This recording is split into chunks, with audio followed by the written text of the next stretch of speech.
حیدر جوادی کے بھی اعتبار سے اور آیت اللہ شیخ جواد تبریزی کے حوالے سے بھی کہوں کہ لوگ یہ کہتے ہیں کہ بھائی آئمہ کے زمانے میں نہیں ہوئی تھی، تو شیخ جواد تبریزی نے بھی کہا، آیت اللہ شیخ جواد تبریزی نے، علامہ ذیشان نظر بھی کہتے تھے کہ اتنے کیوں نہیں ہوئی بہت سی مراسم، اس وجہ سے کہ اتنے سخت ترین ادوار تھے مظالم کے، اتنے سخت ترین ادوار تھے کہ اس کے اندر ممکن نہیں تھا کہ لوگ اس انداز سے عزاداری کر سکیں۔ اگر یہ چیزیں نہ ہوتی ہیں، مظالم نہ ہوتے، تو شاید عزاداری اتنی شدت کے ساتھ، جو کہ بہت سی ایسی رسومات بھی ہوتی ہیں جو آج کل رائج نہیں اور آپ کے سامنے آ جاتی، وہ صرف اس وجہ سے ان کے اس زمانے میں سامنے نہیں آ سکی۔ تو یہ صرف وہ چیزیں کہ جو شریعت سے متصادم ہوں، وہ رسمیں کہ جو حرام ہوں، جن کے متعلق علماء اور مراجع نے اپنے فتاوی کے اندر اظہار کیا ہوا، ان کو چھوڑ کر جو مباح اور جائز رسمیں ہیں، وہ انشاءاللہ اس کو میں اپنے مقام پر، جب وہ فقہ عزاداری کے موضوع پر اگر کوئی کلاس ہوئی تو اس کے اندر جو ہے وہ بیان کی جائے گی۔ تو اس کے اندر جتنے بھی آماری آتی ہیں، تابوت آتے ہیں، علام و تعزیہ آتے ہیں، لوگ عام بہت سے آج کل نوجوان بھی یہ ہو گیا کہ ان کا احترام نہیں کر رہے ہیں۔ دیکھیے تمام چیزیں اپنے نسبت کی وجہ سے احترام ان کا ہوتا ہے۔ آپ دیکھتی ہیں کہ عید مبارک کے جو نوٹ ہوتے ہیں، تو عید پہ بچے، ان پہ قائد اعظم کی تصویر بھی بنی ہوتی ہے، 100 کا نوٹ کا عدد بھی لکھا ہوتا ہے، بالکل اس جیسے ہوتے ہیں، لیکن وہ بازار میں کیوں نہیں چلتا؟ کیونکہ حکومت کے ساتھ اس کی نسبت نہیں ہوتی۔ حکومت اگر اسی نوٹ کو اپنی نسبت دے دے، اب وہی جس پہ قائد اعظم کی تصویر اور اسی پر 100 کا نوٹ لکھا ہو، وہ بازار میں چلنے لگتا ہے، اور اپنا اعتبار اگر اٹھا لے تو وہی چیز کاغذ کا ٹکڑا بن جاتی ہے۔ مثلا کتنے US ڈالر جو ہیں کچھ سنوں کے ایسے ہیں کہ جو کہ حکومت امریکہ جو ہے اس کو نہیں مانتی، تو وہ سن کا اگر خاص ڈالر آپ مارکیٹ میں لے کے جائیں گے تو اس کو ایکسیپٹ نہیں کیا جاتا۔ اس نے حکومت نے اعتبار اٹھا لیا، نسبتوں سے چیزیں چلتی ہیں۔ بہت سے لوگ کہتے ہیں جناب یہ تابوت، اماری اور یہ سب کچھ یہ مجسمے میں آتا ہے اور مجسمے کو اسلام نے حرام قرار دیا۔ تو دیکھیے مجسمہ غیر جو زیرو ہیں ان کا مجسمہ بنانا جائز، لیکن جو کہ زیرو ہوتا ہے اس کا بنانا حرام ہوتا ہے۔ حتیٰ کہ جو روزوں کی شبیہ بن رہی ان پہ بھی اعتراض نہ کریں،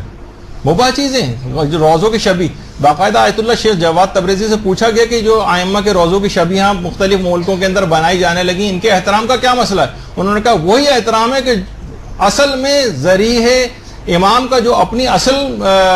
جو جگہ پہ جو ذریع قائم ہے اس کا جو احترام ہے وہی ان کا احترام ہے۔ یعنی ان کی بھی آپ توہین نہیں کر سکتے، ان کا مذاق نہیں اڑا سکتے کہ آج کل یہ اس طرح سے ہونے لگا۔ تو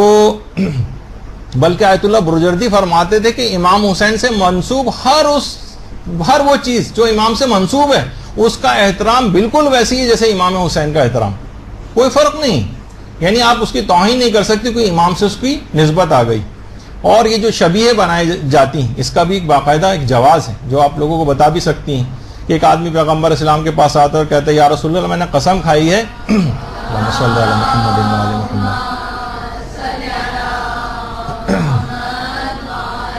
کہ میں جنت کی چوکھٹ کو بوسہ دوں گا اور حور کی پیشانی کو بوسہ دوں گا، اب میں اپنی قسم کو کیسے پورا کروں؟ پیغمبر نے کہا کہ تم اپنی ماں کے قدموں کو بوسہ دو اور باپ کی پیشانی کو بوسہ دو، قسم پوری ہو جائے گی۔ اس نے کہا کہ یا رسول اللہ میرے تو دونوں والدین انتقال کر چکے ہیں، کہا ان کی قبر پہ جا کر بوسہ دو۔ کہا کہ مجھے تو ان کی قبر کا نشان بھی پتہ نہیں کہ کہاں ہے۔ امام نے کہا، پیغمبر اسلام نے فرمایا قبر کا ایک نشان قبر بناؤ اور اسے جا کر بوسہ دو، اور اسی کو شبیہ کہا جاتا ہے۔ باقاعدہ آپ یہ پیش کر سکتی ہیں، علماء اہل سنت نے بھی اپنی کتابوں میں اس کو لکھا۔ تو اور دیکھیے فقہ کا بھی ہمارے ایک مسلمہ مسئلہ ہے کہ نظر اور قسم جو کھائی جاتی ہے نا اس کا شرعی رجحان رکھنا ضروری، یعنی رجحان شرعی اس میں ہونا چاہیے،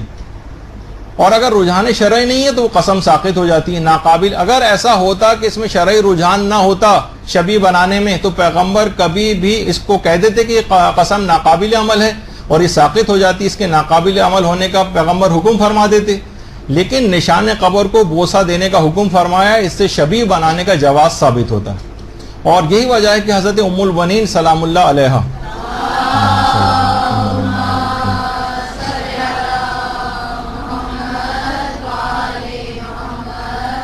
جو انتظار کرتی رہتی تھی کب، کیونکہ ام البنین واقع کربلا میں موجود نہیں تھی، وہ مدینہ ہی میں تھی، اور جس وقت اطلاع آئی تھی کہ ان کے سارے بیٹے جو ہیں امام حسین پر شہید ہو گئے، تو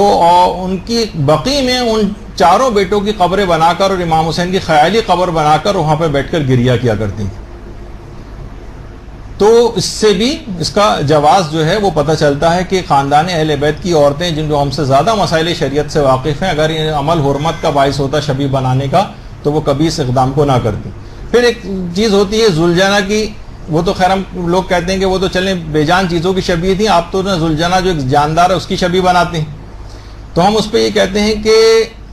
جاندار کی شبیہ بھی اس انداز کی بنانا کہ پیغمبر اسلام سے جب فرمائش کی تھی بچوں نے، امام حسن اور حسین نے، تو ان کے تقاضے پر پیغمبر اسلام جو ہے ناقہ بنے تھے، یعنی ناقے کی شبیہ بنے تھے۔ باقاعدہ جو مسجد غمامہ ہے مدینے میں، مسجد غمامہ، اس میں پیغمبر یعنی جہاں پر ایک تو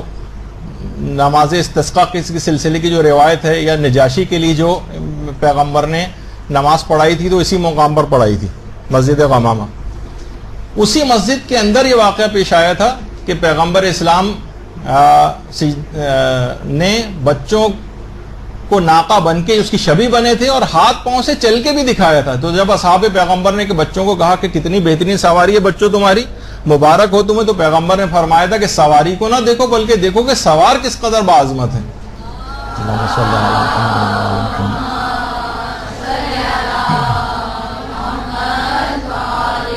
یعنی جاندار کی شبیہ بننا پیغمبر نے خود شبیہ بن کر دکھایا۔ تو یہ مسجد غمامہ جب یہاں پر فضائل بیان ہوتے ہیں تو اسی وقت وہاں پر آ جاتے ہیں اور لوگوں کو روکتے ہیں، علماء کو، کہ یہاں پر یہ فضائل وغیرہ نہ بتائیں، ان کو ہٹایا جاتا ہے وہاں سے۔ اچھا، اس کے بعد ایک اور بڑی اچھی مثال ہے اس کی۔ جبریل جو تھے وہ داہیہ کلبی کی شکل میں پیغمبر، اس کی شبیہ بن کر پیغمبر کی خدمت میں آتے تھے۔ جاندار کی شبیہ بننے کی بڑی اچھی مثال۔ دیکھیے داہیہ کلبی، اچھا ایک بات اور بتا دیجئے، ایک ہیں وہاب کلبی جو جن کا واقع کربلا میں ذکر ہے، جو عیسائی تھے اور ان کی بیوی، اور وہ عیسائی سے مسلمان ہوئے تھے، اس کے بعد واقع کربلا میں وہاب کلبی لڑکے شہید ہوئے، وہ وہاب کلبی۔ پیغمبر کی خدمت میں جبریل کو جب آنا ہوتا تھا تو جس انسان کی شکل میں وہ آتے تھے وہ داہیہ کلبی ہیں، جس کو لوگ واہیہ کلبی کہتے ہیں۔ وہ واہیہ نہیں ہے، وہ داہیہ ہیں، وہ شاید لکھنے میں ایسا لگتا ہے تو وہ واہیہ کلبی کے نام سے مشہور ہوگا، ورنہ داہیہ کلبی۔ داہیہ کلبی پیغمبر اسلام کے بعض روایتوں کے مطابق دودھ شریک بھائی بھی تھے اور بے انتہا خوبصورت تھے۔ تو جبریل ان کی شکل میں آتے تھے۔ داہیہ کلبی کے متعلق ایران کے اندر کہا جاتا ہے کہ ان کی قبر مبارک وہاں پر ہے، اور کچھ لوگ دمشق میں بھی کہتے ہیں کہ ان کی قبر مبارک وہاں پہ، لیکن ایران میں باقاعدہ ان کی قبر پر ایک ذریعہ وغیرہ بھی قائم ہے۔ تو علماء نے کہا کہ معصوم دیکھیے، خواہ نبی مرسل ہو یا امام ہو یا کوئی معصوم فرشتہ ہو، کبھی غیر شرعی کام نہیں کر سکتا۔ اگر شبیہ بننا یا شبیہ اس انداز کی بنانا یہ اگر ناجائز کام ہوتا تو کبھی بھی فرشتہ جو ہے جبرائیل وہ داہیہ کلبی کی شبیہ بن کے نہ آتا۔ تو بہرحال یہ لوگوں کے دماغوں میں شکوک و شبہات آج کل ہیں، نوجوان بچے سوال کر رہے ہیں، انٹرنیٹ پہ لوگوں کے ساتھ انٹریکشن میں ان کے دماغوں میں سوال پیدا ہوتے ہیں، تو چھوٹی چھوٹی یہ چیزیں بھی سامنے آ جائیں۔